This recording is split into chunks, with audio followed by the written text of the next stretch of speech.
Boa noite aos amigos e seguidores do canal. Depois do Bárbara Terror da semana passada, hoje retornamos aos clássicos do terror. Não exatamente um clássico do terror, mas é um escritor famoso, um clássico da literatura brasileira, que, como todo mundo, como eu sempre digo, né, tem uma quedinha pelo terror, todo escritor tem, e todo escritor tem que fazer uma experiência no ramo do terror, né? E hoje nós vamos de Bernardo Guimarães. Bernardo Guimarães é um escritor, é um dos patronos da Academia Brasileira de Letras, né? Ele, quando a academia foi criada, ele já não existia mais, né?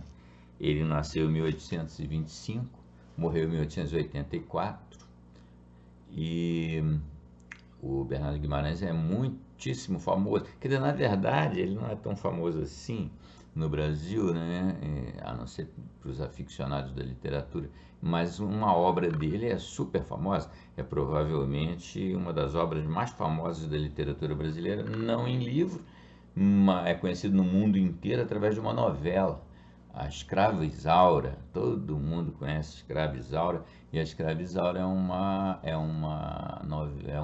romance escrito pelo Bernardo Guimarães, né?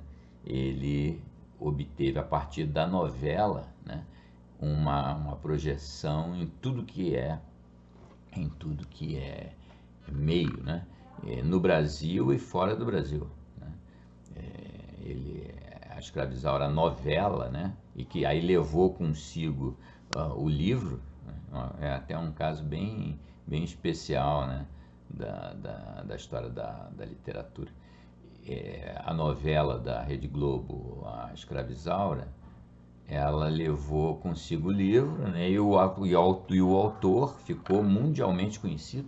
Tem situações assim bem curiosas, né? Por exemplo, a palavra fazenda, né, no sentido que tem no Brasil, a palavra fazenda ela foi introduzida no idioma russo, que não tinha essa palavra, essa expressão. Ela foi introduzida no idioma russo a partir da imensa divulgação, da imensa repercussão da novela A Escrava Isaura, né, lá na Rússia, assim como foi pelo mundo inteiro. Mas hoje nada de Escrava Isaura, nada de novela, nada de Rede Globo, muito menos. Nós vamos de A Dança dos Ossos, é uma história de horror, de sobrenatural, do Bernardo Guimarães, né? E vamos a ela na noite de hoje. Vou pedir, caso gostem, do seu famoso like, compartilhamento, comentários, e vamos lá. A Dança dos Ossos, de Bernardo Guimarães, é um conto de 1871. Vamos lá. A Dança dos Ossos, Bernardo de Guimarães, 1871. A noite límpida e calma tinha sucedido a uma tarde de pavorosa tormenta nas profundas e vastas florestas que bordam as margens do Parnaíba, nos limites entre as províncias de Minas e de Goiás. Eu viajava por esses lugares e acabava de chegar no porto, ou recebedoria, que há entre as duas províncias. Antes de entrar na mata, a tempestade tinha me surpreendido nas vastas e risonhas campinas que se estendem até a pequena cidade de Catalão, de onde eu havia partido. Seriam 9 a 10 horas da noite. Junto a um fogo aceso defronte da porta da pequena casa da recebedoria, estava eu, com mais algumas pessoas, aquecendo os membros resfriados pelo terrível banho que a meu pesar tomara.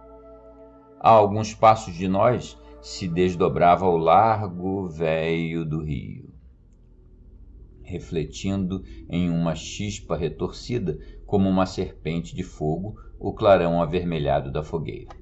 Por trás de nós estavam os cercados e as casinhas dos poucos habitantes desse lugar, e por trás dessas casinhas estendiam-se as florestas sem fim.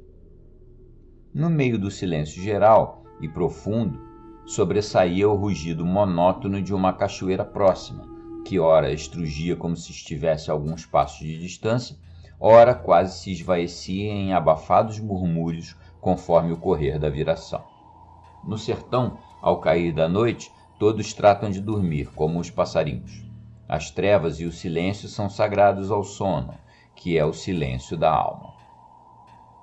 Só o homem nas grandes cidades, o tigre nas florestas e o mocho nas ruínas, as estrelas no céu e o gênio na solidão do gabinete costumam velar nessas horas que a natureza consagra ao repouso. Entretanto, eu e meus companheiros, sem pertencermos a nenhuma dessas classes, por uma exceção de regra, estávamos acordados a essas horas. Meus companheiros eram bons e robustos caboclos, dessa raça semi-selvática e nômade, de origem dúbia entre o indígena e o africano, que vagueia pelas infindas florestas que correm ao longo do Parnaíba, e cujos nomes, de certo, não se acham inscritos nos assentos das freguesias e nem figuram nas estatísticas que dão ao império não sei lá quantos milhões de habitantes. O mais velho deles, de nome Cirino, era o mestre da barca que dava passagem aos viandantes. De bom grado eu o compararia a Caronte, barqueiro do Averno, se as ondas turbulentas e ruidosas do Parnaíba, que vão quebrando o silêncio dessas risonhas solidões cobertas da mais vigorosa e luxuriante vegetação, pudessem ser comparadas às águas silenciosas e letárgicas do Aqueronte. Meu amo, de certo, saiu hoje muito tarde da cidade, perguntou-me ele. Não, era apenas meio-dia. O que me atrasou foi o aguaceiro, que me pilhou em caminho. A chuva era tanta e tão forte o vento que meu cavalo quase não podia andar. Se não fosse isso, ao pôr do sol eu estava aqui. Então, quando entrou na mata, já era noite? Ora, se era, já tinha anoitecido havia mais de uma hora. E vosmecê não viu aí no caminho nada que o incomodasse? Nada, Cirino, a não ser às vezes o mau caminho e o frio, pois eu vim ensopado da cabeça aos pés. Deveras não viu nada? Nada? É o primeiro, pois hoje que dia é? Hoje é sábado. Sábado? Que me diz? E eu na mente que hoje era sexta-feira. Oh, senhorinha, eu tinha precisão de ir hoje ao campo buscar umas linhas que encomendei para meus anzóis e não fui. Não foi porque esta minha gentinha de casa me disse que hoje era sexta-feira. E hoje, com essa chuva, era dia de pegar muito peixe. Oh, senhorinha, gritou o velho com mais força. A esse grito apareceu, saindo de um casebre vizinho, uma menina de 8 a 10 anos, fusca e bronzeada, quase nua, bocejando e esfregando os olhos, mas que me mostrava ser uma criaturinha esperta e viva como uma capivara. Então, senhorinha, como é que tu vais me dizer que hoje era sexta-feira? Ah, cachorrinha, deixa-te estar que amanhã tu me pagas. Então, hoje que dia é? Eu também não sei, papai. Foi a mamãe que me mandou que falasse que hoje era sexta. É o que tua mãe sabe ensinar-te, é a mentir. Deixa que vocês outra vez não me enganam mais. Sai daqui, vai-te embora dormir, velhaquinha. Depois que a menina, assim enxotada, se retirou, lançando um olhar cobiçoso sobre umas espigas de milho verde que os caboclos estavam a assar, o velho continuou. Veja o que são artes de mulher. A minha velha é muito ciumenta e inventa todos os modos de não me deixar um passo fora daqui. Agora não me resta um só anzol com linha. O último lá se foi esta noite na boca de um dourado. E por culpa dessa gente não tenho maneiras de ir matar um peixe para meu amo almoçar amanhã. Não te dei esse cuidado, Cirino. Mas conta-me, que te importava que hoje fosse sexta ou sábado para ires ao campo buscar as tuas linhas? O quê, meu amo? Eu atravessar o caminho dessa mata em dia de sexta-feira? É mais fácil descer por esse rio abaixo em uma canoa sem remo. Não era à toa que eu estava perguntando se não lhe aconteceu nada no caminho. Mas o que há nesse caminho? Conta-me, eu não vi nada. E nem podia ver. O que lhe valeu foi não ser hoje sexta-feira, senão havia de ver como eu vi. Mas ver o quê, Cirino?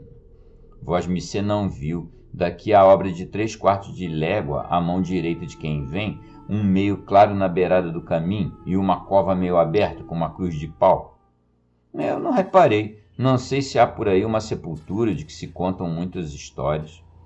Pois muito bem, aí nessa cova é que foi enterrado o defunto Joaquim Paulista. Mas é a alma dele só que mora aí. O corpo mesmo, esse anda espatifado aí por essas matas que ninguém mais sabe dele. Ora, valha-te Deus, Cirino, não te posso entender. Até aqui eu acreditava que quando se morre, o corpo vai para a sepultura e a alma para o céu ou para o inferno, conforme suas boas ou más obras. Mas com teu defunto, vejo agora, pela primeira vez, que se trocaram os papéis. A alma fica enterrada e o corpo vai passear. Vosmecê não quer acreditar, pois é coisa sabida aqui, em toda essa redondeza, que os ossos de Joaquim Paulista não estão dentro dessa cova e que só vão lá nas sextas-feiras para assombrar os viventes. E desgraçado daquele que passar aí em noite de sexta-feira. O que acontece? Aconteceu o que já me aconteceu, como vou lhe contar. Um dia, há de haver coisa de 10 anos, eu tinha ido ao campo, à casa de um meu compadre que mora daqui a 3 léguas. Era uma sexta-feira, ainda bem me lembro, como se fosse hoje. Quando montei no meu burro para vir-me embora, já o sol estava baixinho. Quando eu cheguei na mata, já estava escuro, fazia um luar manhoso que ainda atrapalhava mais a vista da gente. Eu já ia entrando na mata quando me lembrei que era sexta-feira. Meu coração deu uma pancada e a modo que estava me pedindo que não fosse para diante. Mas fiquei com vergonha de voltar, pois um homem já de idade como eu, que desde criança estou acostumado a varar por esses matos a toda hora do dia ou da noite, hei de agora ter medo? De quê? Encomendei-me de todo o coração a Nossa Senhora da Abadia e tomei um bom trago na guampa que trazia sortido na garupa. Joguei uma máscara de fumo na boca e toquei o burro para diante. Fui andando, mas sempre cismado. Todas as histórias que eu tinha já ouvido contar da cova de Joaquim Paulista estavam se me representando na ideia. E ainda, por meus pecados, o diabo do burro não sei o que tinha nas tripas que estava a refugar e a passarinhar numa toada. Mas, a poder de esporas, sempre vim varando. À proporção que ia chegando perto do lugar onde está a sepultura, meu coração ia ficando pequenino.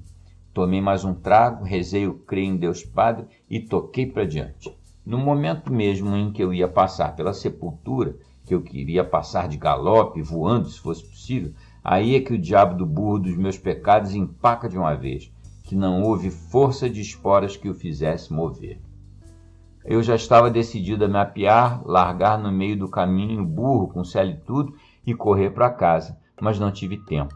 O que eu vi, talvez Vosmecê não acredite, mas eu vi como estou vendo esse fogo, vi com esses olhos que a terra há de comer, como comeu os do pobre Joaquim Paulista, mas os dele nem foi a terra que comeu, coitado, foram os urubus e os bichos do mato. Dessa feita acabei de acreditar que ninguém morre de medo. Se morresse, eu lá estaria até hoje fazendo companhia ao Joaquim Paulista. Cruz, Ave Maria! Aqui o velho fincou os cotovelos nos nós dos joelhos, escondeu a cabeça entre as mãos e pareceu-me que resmungou uma Ave Maria. Depois acendeu o cachimbo e continuou. Vosmecê, se reparasse, havia de ver que aí o mato faz uma pequena aberta de banda, em que está a sepultura de Joaquim Paulista. A lua batia de chapa na areia branca do meio da estrada. Enquanto eu estou esporeando com toda a força a barriga do burro, salta lá no meio do caminho uma cambada de ossinhos brancos, pulando, esbarrando uns nos outros e estalando numa toada certa, como gente que está dançando ao toque de viola. Depois de todos os lados vieram vindo outros ossos maiores, saltando e dançando da mesma maneira. Por fim de contas, veio vindo lá, de dentro da sepultura, uma caveira branca como papel e com os olhos de fogo e dando pulos como um sapo. Foi chegando até o meio da roda. Daí começam aqueles ossos todos a dançar em roda da caveira, que estava quieta bem no meio, dando de vez em quando pulos no ar e caindo no mesmo lugar, enquanto os ossos giravam num corrupio, estalando uns nos outros como fogo de queimada, quando pega forte num sapezal. Eu bem queria fugir, mas não podia. Meu corpo estava como estátua. Meus olhos estavam pregados naquela dança dos ossos, como o sapo quando enxerga a cobra.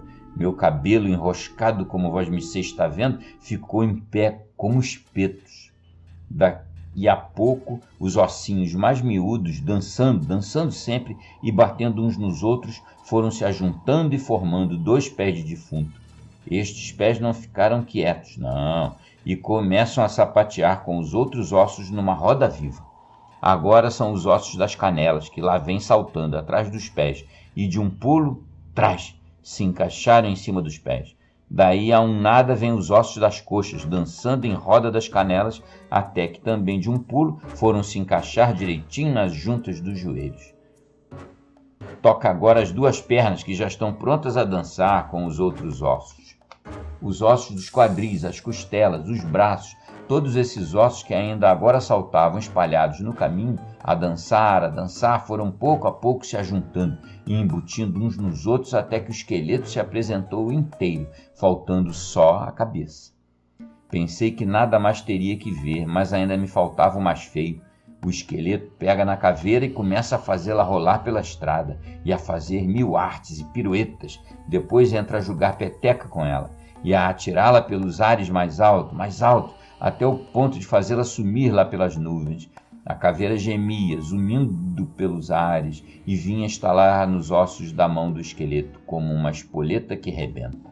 Afinal, o esqueleto escanchou as pernas e os braços, tomando toda a largura do caminho, e esperou a cabeça, que veio cair direito no meio dos ombros, como uma cabaça oca que se rebenta em uma pedra, e olhando para mim com os olhos de fogo. Ah, meu amo, eu não sei o que era feito de mim. Eu estava sem fôlego, com a boca aberta, querendo gritar e sem poder. Com os cabelos espetados, meu coração não batia, meus olhos não pestanejavam. O meu burro mesmo estava a tremer e encolhia-se todo, como quem queria sumir debaixo da terra. Oh, se eu pudesse fugir naquela hora, eu fugia, ainda que tivesse de entrar pela goela de uma sucuri adentro. Mas ainda não contei tudo. O maldito esqueleto do inferno, Deus me perdoe, não tendo mais nenhum ossinho com quem dançar, assentou de divertir-se comigo, que ali estava sem pingo de sangue, e mais morto do que vivo, e começa a dançar defronte de mim, como essas figurinhas de papelão que as crianças, com uma cordinha, fazem dar de mão e de pernas, vai-se chegando cada vez mais para perto, dá 3 voltas em roda de mim, dançando e estalando as ossadas, e por fim de contas, de um pulo, encaixa-se na minha garupa. Eu não vi mais nada depois, fiquei atordoado.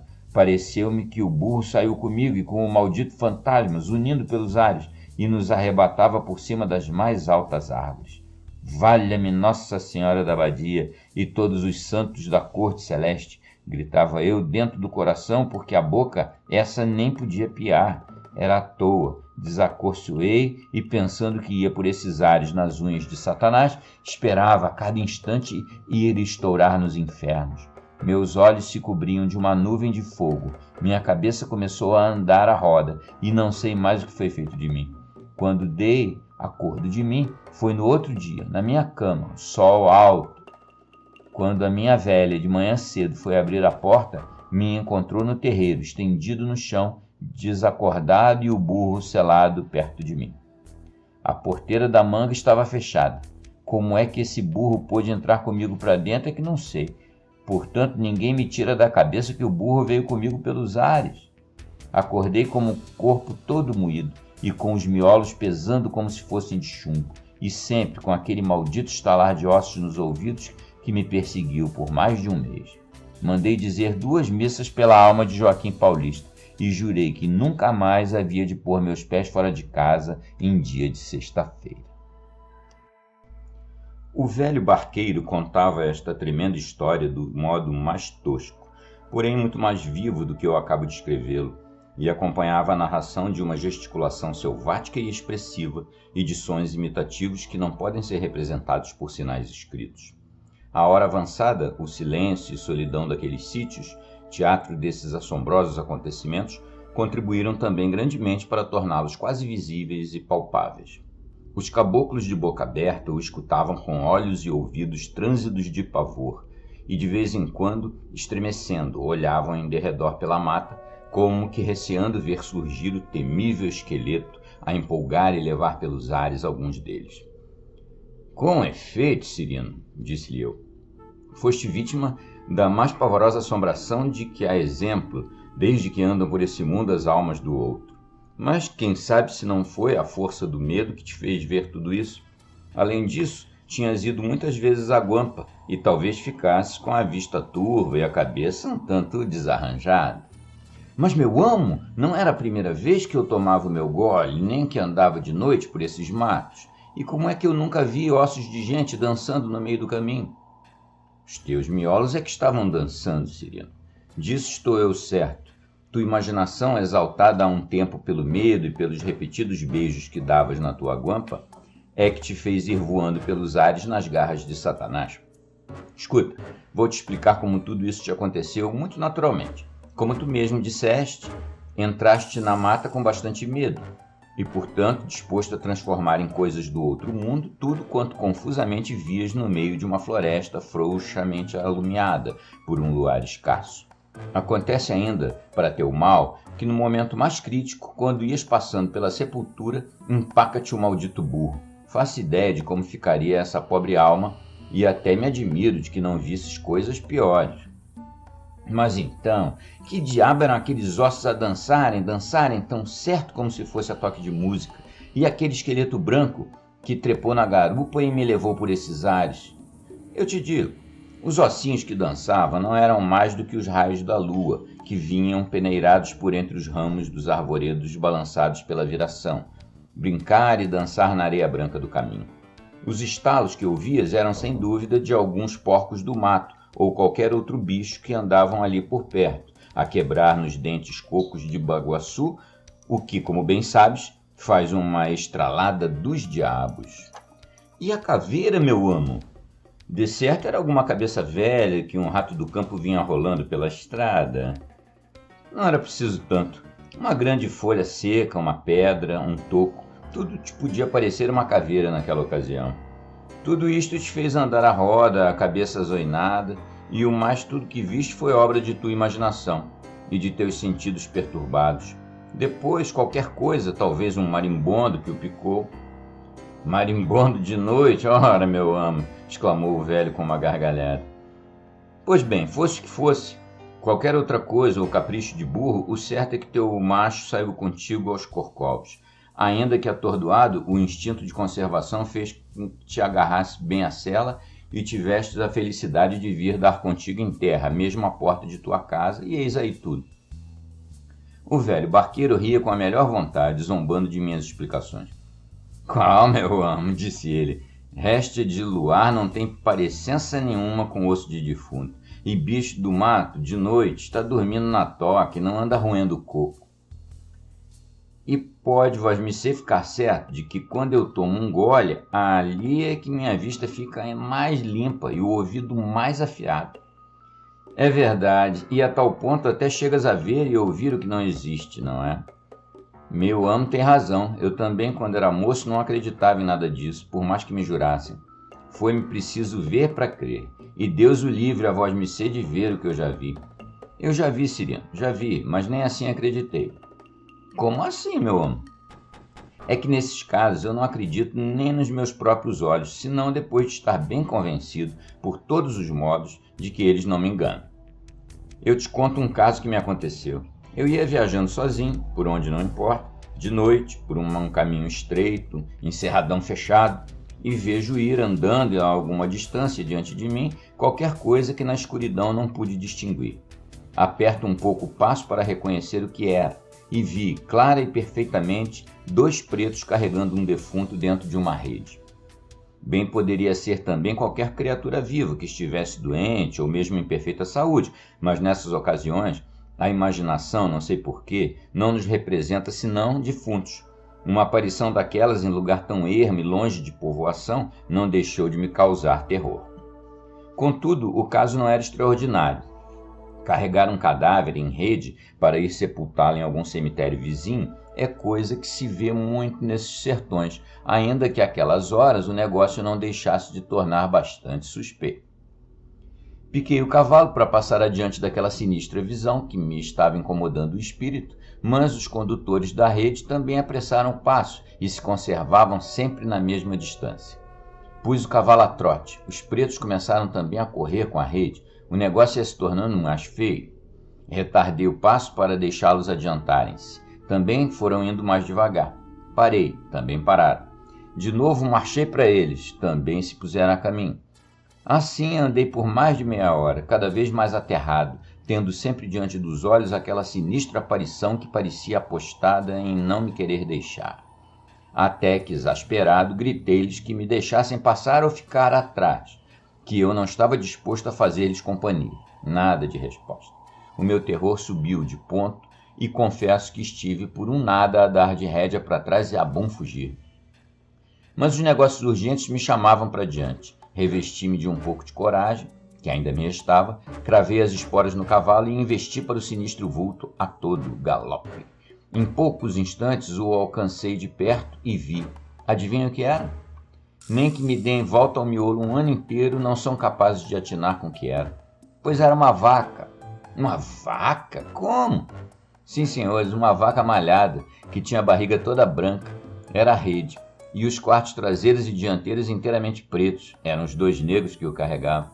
Pilhada por mim naquele caminho estreito, sem poder desviar nem para uma banda nem para outra, porque o mato era um cerradão tapado, o pobre animal ia fugindo diante de mim. Se eu parava, também parava, porque não tinha necessidade de viajar. Se eu apertava o passo, lá ia ela também para diante, fugindo de mim. Entretanto, se eu não fosse reconhecer de perto o que era aquilo, ainda hoje havia de jurar que tinha visto, naquela noite, 2 pretos carregando um defunto em uma rede. Tão completa era a ilusão. E depois, se quisesse indagar mais do negócio, como era natural, sabendo que nenhum cadáver se tinha enterrado em toda aquela redondeza, havia de ficar acreditando de 2 uma, ou que aquilo era coisa de outro mundo, ou, o que era mais natural, que algum assassinato horrível e misterioso tinha sido cometido por aquelas criaturas. A minha história nem de leve abalou as crenças do velho barqueiro, que abanou a cabeça, e disse-me, chasqueando: "A sua história está muito bonita, mas perdoe que lhe diga, eu, por mais escuro que estivesse a noite, e por mais que eu tivesse entrado no gole, não podia ver uma rede onde havia uma vaca. Só pelo faro eu conhecia. Meu amo, de certo, tinha poeira nos olhos. Mas vamos que vosmecê, quando investiu para os vultos, em vez de esbarrar com uma vaca, topasse mesmo numa rede, carregando um defunto, que este defunto, saltando fora da rede, lhe pulasse na garupa e o levasse pelos ares, com cavalo e tudo, de modo que vosmecê não desse acordo de si, senão no outro dia, em sua casa, e sem saber como. Havia de pensar ainda que eram abusões. Esse não era o meu medo. O que eu temia era que aqueles negros acabassem ali comigo, e em vez de um, carregassem na mesma rede 2 defuntos para a mesma cova. O que dizes era impossível. Impossível? E como é que me aconteceu? Se não fosse tão tarde para vosmecê e acabar de crer, eu lhe contava por que motivo a sepultura de Joaquim Paulista ficou sendo assim mal assombrada. Mas meu amo viajou, há de estar cansado da jornada, cheio de sono. Qual sono? Conta-me, vamos a isso. Pois vai escutando. O tal Joaquim Paulista era um cabo do destacamento que naquele tempo havia aqui no Porto. Era bom rapaz e ninguém tinha queixa dele. Havia aqui também, por esse tempo, uma rapariga, por nome Carolina, que era o desassossego de toda a rapaziada. Era uma caboclinha escura, mas bonita e sacudida como ela que ainda não pisou outra. Com uma viola na mão, a rapariga tocava e cantava que dava gosto. Quando saía para o meio de uma sala, tudo ficava de queixo caído. A rapariga sabia bem fazer requebrados e sapateados, que eram feitiços. Em casa dela, que era um ranchinho ali da outra banda, era súcias todos os dias. Também todos os dias havia soldados de castigo por amor de barulhos e desordens. Joaquim Paulista tinha uma paixão louca pela Carolina, mas ela anda de amizade com um outro camarada de nome Timóteo, que a tinha trazido de Goiás, ao qual queria muito bem. Vai um dia, não sei que diabo de dúvida tiveram os dois, se desapartou do Timóteo e fugiu para a casa de uma amiga aqui no campo. Joaquim Paulista, que há muito tempo bebia os ares por ela, achou que a ocasião era boa, e tais artes armou, tais agrados fez a rapariga que tomou conta dela.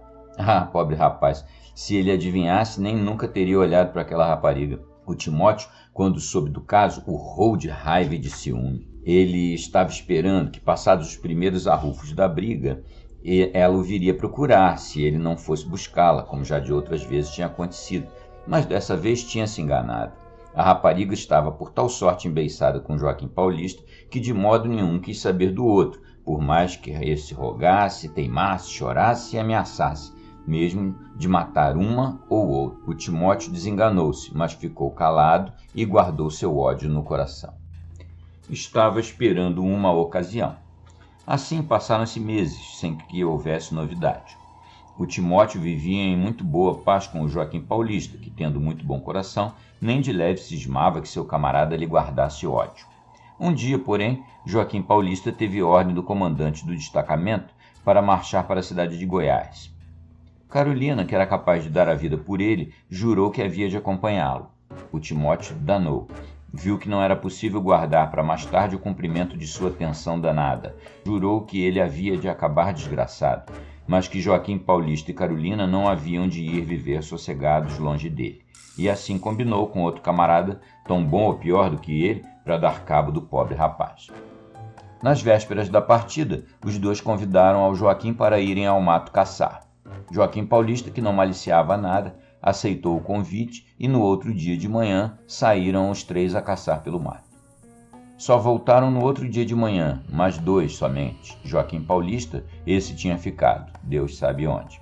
Vieram contando com lágrimas nos olhos que uma cascavel tinha mordido Joaquim Paulista em 2 partes e que o pobre rapaz, sem que eles pudessem valer-lhe, em poucas horas tinha expirado, no meio do mato, que não podendo carregar o corpo, porque era muito longe, e temendo que o não pudessem encontrar mais e que os bichos o comessem, o tinha enterrado lá mesmo. E, para prova disso, mostravam a camisa do desgraçado toda manchada de sangue preto e envenenado. Mentira tudo! O caso foi este, como depois se soube. Quando os dois malvados já estavam bem longe, por essa mata abaixo, deitaram a mão no Joaquim Paulista, o agarraram e amarraram em uma árvore.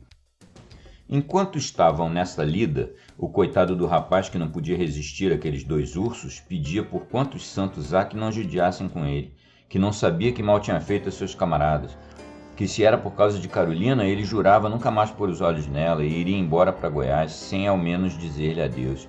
Era à toa. Os 2 malvados nem ao menos lhe davam resposta.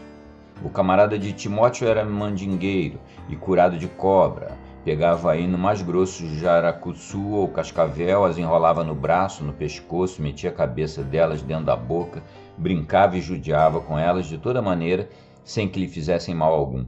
Na hora em que ele enxergava uma cobra, bastava pregar os olhos nela, a cobra não se mexia do lugar.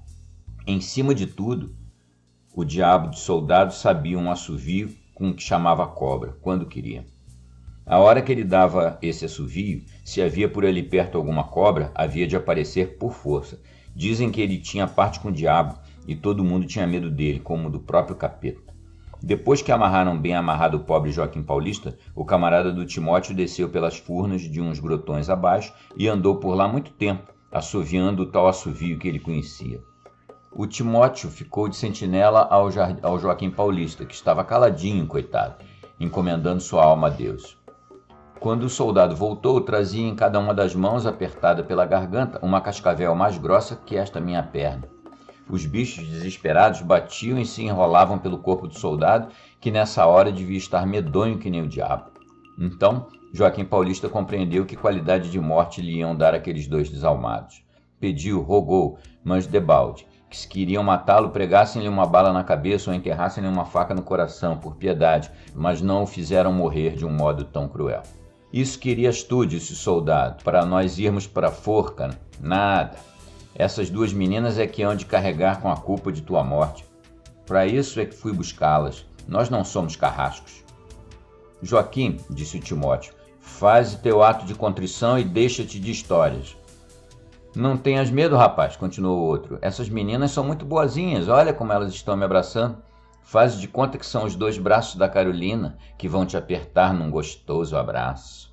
Aqui o Joaquim pôs-se a gritar com quanta força tinha, a ver se alguém, acaso, podia ouvi-lo e acudir-lhe. Mas, sem perder tempo, o Timóteo pega num lenço e atocha-lhe na boca. Mais que depressa, o outro atira-lhe por cima os 2 bichos, que no mesmo instante o picaram por todo o corpo. Imediatamente mataram as 2 cobras antes que fugissem. Não levou muito tempo. O pobre rapaz estrebuchava, dando gemidos de cortar o coração. e deitava sangue pelo nariz, pelos ouvidos e por todo o corpo. Quando viram que o Joaquim já quase não podia falar nem mover-se e que não tardava a dar o último suspiro, desamarraram-no, tiraram-lhe a camisa e o deixaram ali perto das 2 cobras mortas. Saíram e andaram todo o dia, dando voltas pelo campo. Quando foi anoitecendo, embocaram pela estrada da mata e vieram descendo para o porto. Teriam andado obra de 1 légua, quando enxergaram um vulto que ia andando adiante deles, devagarinho, encostado num pau e gemendo. É ele, disse um deles espantado, não pode ser outro? Ele? É impossível, só por milagre, pois eu juro em como não é outro, e nesse caso toca dar cabo dele já. Que dúvida! Nisto adiantaram-se e alcançaram o vulto. Era o próprio Joaquim Paulista. Sem mais demora, socaram-lhe a faca no coração e deram-lhe cabo dele. Agora, como há de ser, disse um deles, não há remédio se não fugir, senão estamos perdidos. Qual fugir? O comandante talvez não cisme nada. E no caso que haja alguma coisa, essas cadeiazinhas dessa terra são nada para mim. Portanto, vai tu escondido lá embaixo no porto e traz uma enxada. Enterremos o corpo aí no mato e depois diremos que morreu picado de cobra. Isso dizia o Timóteo, que com sentido na Carolina não queria perder o fruto do sangue que derramou. Com efeito, assim fizeram. Levaram toda a noite a abrir a sepultura para o corpo, no meio do mato, de uma banda do caminho que nesse tempo não era por aí, passava mais arredado. Por isso não chegaram, senão no outro dia da manhã. Mas, Cirino, como é que Joaquim pôde escapar das mordeduras das cobras e como se veio a saber de tudo isso? Eu já lhe conto, disse o velho. E depois de fazer uma pausa para acender o cachimbo, continuou. Deus não queria que o crime daqueles amaldiçoados ficasse escondido. Quando os 2 soldados deixaram por morto Joaquim Paulista, andava por aquelas alturas um caboclo velho, cortando palmitos. Aconteceu que, passando por aí, não muito longe, ouviu voz de gente e veio vindo com cautela ver o que era. Quando chegou a descobrir o que se estava passando, frio e tremendo de susto, o pobre velho ficou espiando de longe, bem escondido numa moita, e viu tudo, desde a hora em que o soldado veio da furna com as cobras na mão. Se aqueles malditos o tivessem visto ali, tinham dado cabo dele também. Quando os 2 se foram embora, então o caboclo, com muito cuidado, saiu da moita e veio ver o pobre rapaz, que estava morre não morre. O velho era mesinheiro e muito mestre, e benzedor, que tinha fama em toda a redondeza. Depois que olhou bem o rapaz, que já com a língua perra não podia falar e já estava cego, andou catando pelo mato umas folhas que ele lá conhecia, mascou-as bem, cuspiu a saliva nas feridas do rapaz e depois benzeu bem benzidas elas todas, uma por uma.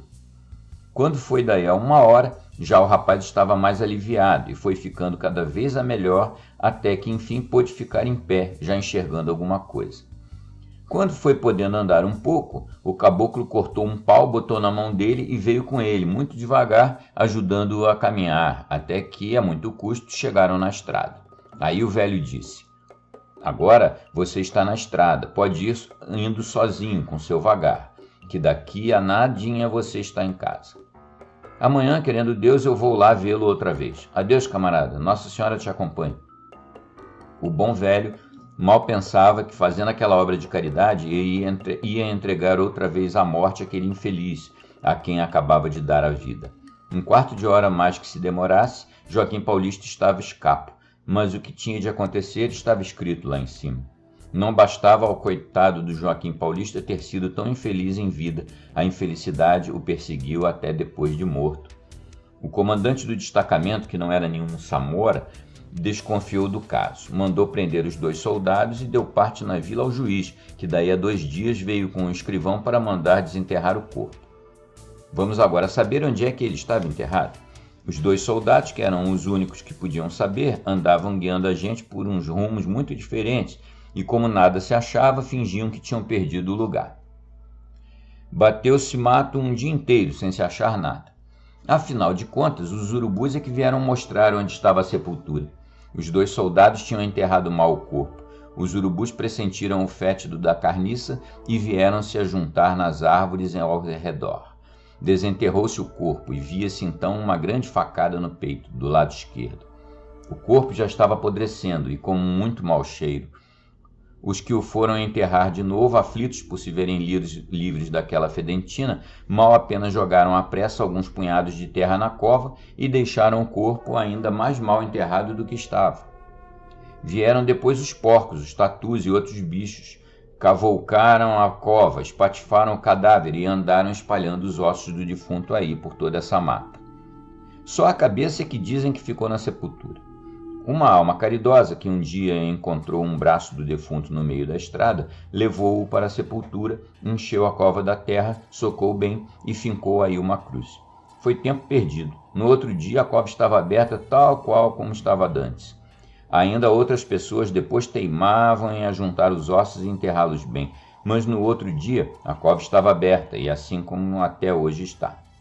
Diz o povo que enquanto não se ajuntar na sepultura até o último ossinho do corpo de Joaquim Paulista, essa cova não se fecha. Se é assim, já se sabe que tem de ficar aberta para sempre. Quem é que há de achar esses ossos que, levados pelas enxurradas, já lá foram talvez rodando por esse Parnaíba abaixo? Os outros dizem que, enquanto os matadores de Joaquim Paulista estivessem vivos neste mundo, a sua sepultura havia de andar sempre aberta. Nunca seus ossos teriam sossego e haviam de estar sempre assombrando os viventes cá deste mundo. Mas esses dois malvados já há de muito foram dar contas ao diabo do que andavam fazendo por esse mundo, e a coisa continua na mesma. O antigo camarada da Carolina, esse morreu no caminho de Goiás. A escolta que o levava para cumprir sentença de galés por toda a vida, com medo que ele fugisse, pois o rapaz tinha arte do diabo, assentou de acabar com ele. Depois contaram uma história de resistência e não tiveram nada. O outro, que era curado de cobra, tinha fugido, mas como ganhava a vida brincando com cobras e matava gente com elas, veio também a morrer na boca de uma delas.